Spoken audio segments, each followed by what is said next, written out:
तो I hope आप लोग को ये वीडियो अच्छा लगा होगा, तो इस वीडियो को लाइक कीजिए, शेयर कीजिए एंड सब्सक्राइब टू अहमदाबादी और बेल आइकन जरूर दबाना, क्योंकि जो नेक्स्ट वीडियो होगा वो होगा taking delivery of my Royal Enfield. So जैसे मेरे को बोला गया है कि बाइक बहुत जल्दी आने वाली है, तो होप फॉर द बेस्ट कि बाइक जल्दी आ जाए और नेक्स्ट वीडियो भी बहुत जल्दी आएगा।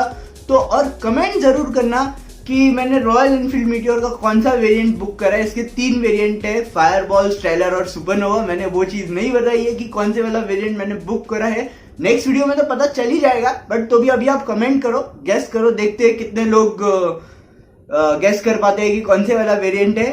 तो चलिए मिलते हैं आपको नेक्स्ट व्लॉग में।